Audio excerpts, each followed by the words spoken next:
When it comes to North Korea's supreme leader, Kim Jong-un, most news reports paint a picture of a ruthless figure, someone who doesn't hesitate to eliminate subordinates, even going so far as to purge his own uncle. But what many people might not know is that when it comes to his friends, Kim Jong-un shows a surprisingly different side of himself. Today, let's dive into the intriguing dynamics between Kim Jong-un and three of his closest Western friends. Who are these surprising companions? Is it João MacLeod, his desk mate from his Swiss school days who shared Portuguese food with him? Or Dennis Rodman, his childhood idol who famously sang Happy Birthday to him in a packed Pyongyang stadium? Or perhaps Donald Trump, the unlikely pen pal who once invited him to ride home on Air Force One? João MacLeod, a childhood friend. Nicknamed the world's toughest millennial, capable of shooting a gun at age 3 and driving long distances by 8, Kim Jong-un's exact birth date remains a mystery. Some believe he was born in 1982 or 1983, while others say it was 1984.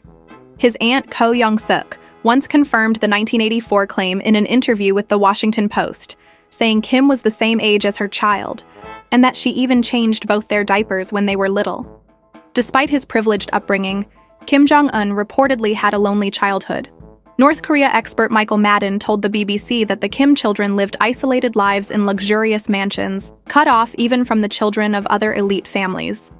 This was later confirmed by a former bodyguard of Kim Jong-il, who revealed that Kim Jong-un grew up without friends his own age. In 1996, amid this isolation, 12-year-old Kim Jong-un was sent to Switzerland to study under the alias Unpak, spending his teenage years with an aunt who lived there. It was during this time that he formed his first real friendship. While attending a Swiss public school, Kim grew particularly close to a classmate named João MacLeod, the son of a Portuguese diplomat. Like Kim, João wasn't a native English speaker and struggled with the language. Kim often helped him with it, which strengthened their bond. Academically, though, Kim didn't exactly shine. According to Yonhap news agency, he scored only 3.5 out of 6 in natural sciences, and his grades in math, cultural studies, society, and German were just as unimpressive. Even in English, one of his stronger subjects, he was moved from the advanced class to the regular class over time. Perhaps due to his lackluster academic performance, many classmates remembered Unpak as funny and even a bit slow, but João saw things differently, describing him as a quiet and kind friend. João's mother recalled fond memories of Kim in an interview, mentioning how the two boys were inseparable during junior high. Whenever Kim visited their home, she would cook traditional Portuguese chicken dishes that he enjoyed and complimented with enthusiasm. She also remembered them playing basketball together and studying at each other's homes, unaware at the time of who Unpak really was. After finishing his studies, Kim returned to North Korea, and João never heard from him again. Yet, he still cherishes their friendship, watching Jackie Chan movies, playing video games, and especially basketball. João estimated that 80% of their time together was spent on the court. Kim's deep love for basketball, particularly his obsession with the Chicago Bulls, would later pave the way for his next unlikely friendship in the West. Dennis Rodman, the supreme leader's idol. When it comes to basketball, Kim Jong-un, much like his father Kim Jong-il, has been a lifelong fan of the Chicago Bulls. During the 1990s, the Bulls dominated the NBA, winning 6 championships and establishing their legendary dynasty. Alongside stars like Michael Jordan and Scottie Pippen, Dennis Rodman played an essential role in the team's success. In fact, a British news agency, The Mirror, even uncovered a childhood photo of Kim wearing Rodman's iconic number 91 jersey. In late February 2013, Dennis Rodman, joined by the Harlem Globetrotters, was invited to North Korea. At the time, Kim Jong-un had been in power for just over a year, but he wasted no time diving into what could be called his official fanboy phase.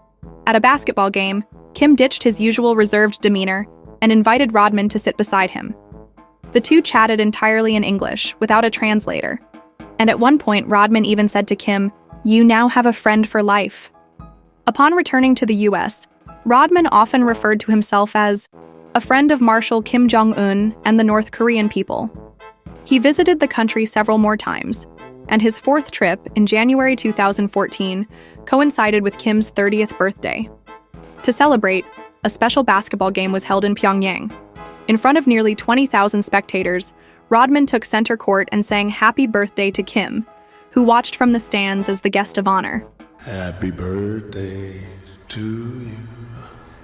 Happy birthday to you.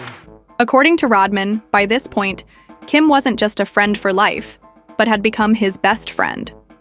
In Rodman's presence, Kim seemed genuinely happy, smiling and laughing with the unrestrained joy of a 200-pound kid finally meeting his idol. During Rodman's visits, Kim went all out to make his idol feel at home. Rodman later shared that he had been invited to Kim's private island, where they partied, rode jet skis, went horseback riding, and had the time of his life. In an interview with The Sun, Rodman described the island as being packed with massive yachts, dozens of jet skis, and over-the-top luxury. Perhaps the revelry got a bit out of hand. After one visit, Rodman reportedly needed rehabilitation for excessive drinking. One player who accompanied Rodman described what happened. Every time Rodman and their group emptied their glasses, the waiters would instantly refill them. Their drinking was hard to watch. Rodman's trips also had some unusual gift exchanges. On one of his trips, Kim gave Rodman a bottle of vodka with their photo printed on the label. In return, Rodman gave Kim 2 signed jerseys, a mermaid puzzle, and a copy of Donald Trump's The Art of the Deal. Published in 1987, the book is a semi-autobiographical guide to Trump's approach to business and negotiation. Interestingly, this gift would later lead to an unexpected connection between Kim and Trump. Rodman, the first American to meet both leaders, became an unlikely bridge between them. He frequently told reporters, "Kim Jong-un likes Trump," and claimed that Trump was curious about visiting North Korea. Donald Trump, his pen pal across the sea.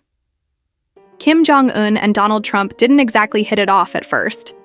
Starting in 2017, Trump began hurling verbal jabs at Kim, giving him a colorful lineup of nicknames like Rocket Man, Crime Gang Leader, Madman, a Sick Puppy, and the Crazy Tyrant of a Cult.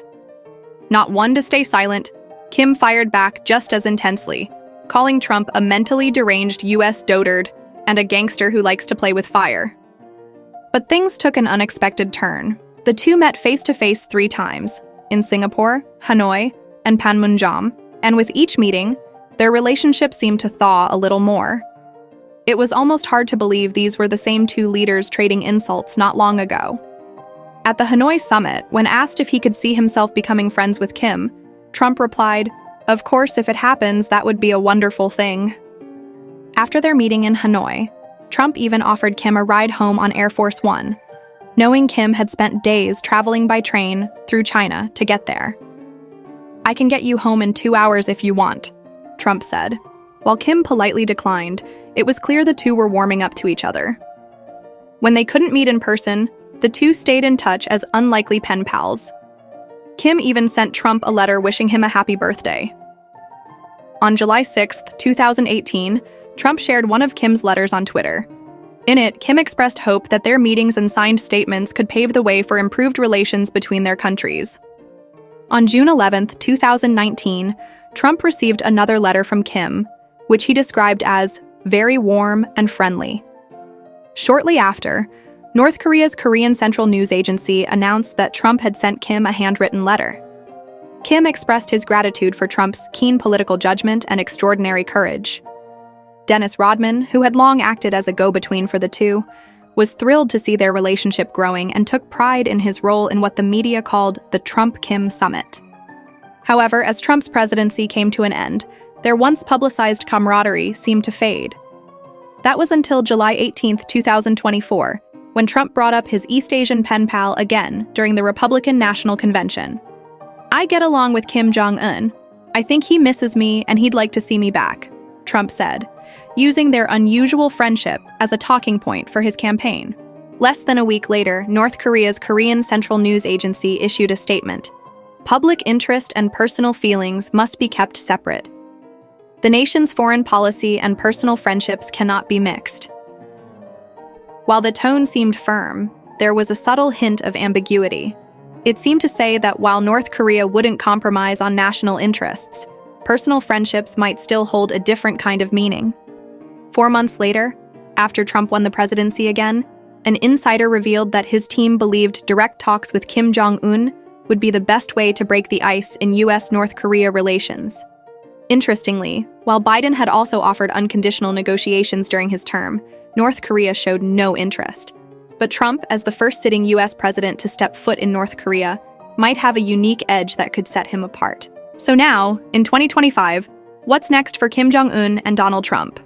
Will their story take another surprising turn?